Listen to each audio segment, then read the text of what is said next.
Hi, my name is Lauren Fields. I lead the domestic litigation team here at Roth Davies LLC. Today I'm going to be talking to you about the 12 steps of divorce. Step 11, how to divide assets and debts in a divorce. Before the trial begins, a few documents must be exchanged between the parties, displaying to each spouse how the other has formulated his or her proposed property division or support obligations. According to Kansas Supreme Court Rule 139, each spouse shall prepare a domestic relations affidavit and give the documents to the opposing party prior to a trial.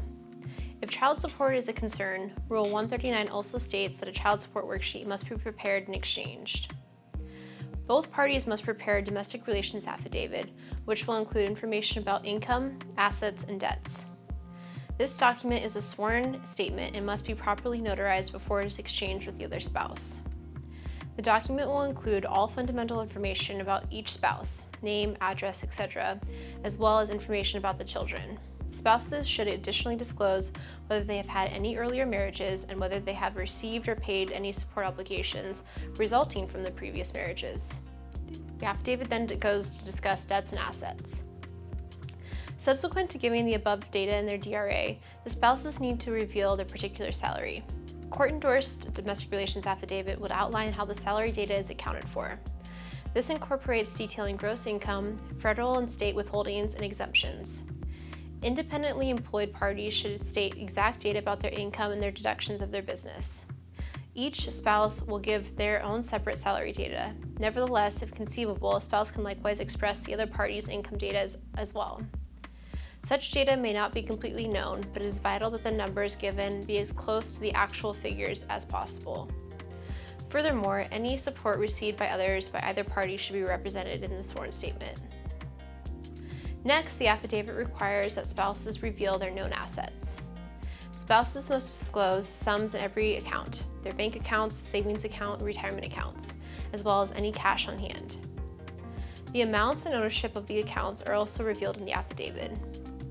This causes disagreements in some cases between spouses.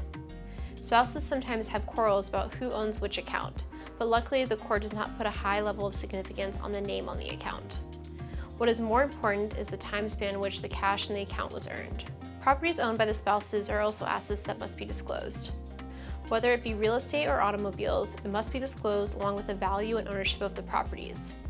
It does not matter if one spouse owns it or if both spouses own it together. It must be included in the affidavit. Last, each party will have to disclose information about their separate personal property that may have been acquired before marriage, after separation, as a gift, or through inheritance. Although this type of property typically is not going to be divided, it can be used by the court in deciding to order alimony or how to divide the marital property. Next, debts attributed to the spouses are to be included.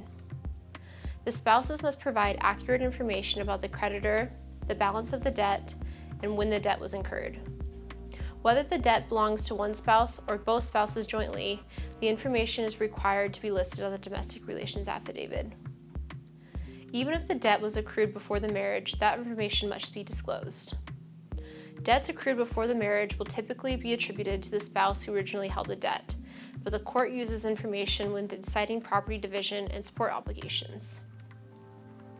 Mortgages and automobile loans must also be reported. Additionally, everyday costs should be likewise illustrated on the domestic relations affidavit. These everyday costs cover a wide range of expenses. These expenses should include rent, food, childcare, and medical costs. Insurance, utilities, and property tax are also included on the DRA as well. It also covers costs which might not expect, such as phone bills, cable, cosmetic expenses, automobile maintenance, and monthly subscriptions. If child support is a concern, the parties must complete a child support worksheet. This information will lay out the basic information about the number of children and their age, as well as what each side thinks the child support should be. The worksheet comes up with an amount by using information about incomes and other relevant expenses. The fundamental data that is used in the formula involves the gross income of each spouse and any other child support obligations and relevant monthly expenses attributed to the children. Insurance expenses and child care costs are also considered relevant expenses. Unique factors may be reported on the child support worksheet and may have an effect on the child support owed or received. These factors may include costs that are attributed to long-distance parenting time with the children. For instance, if one spouse lives a great distance from the children, he or she may accrue costs in order to see his or her children. The financial status of each party, along with the income tax considerations, will also be considered when determining child support.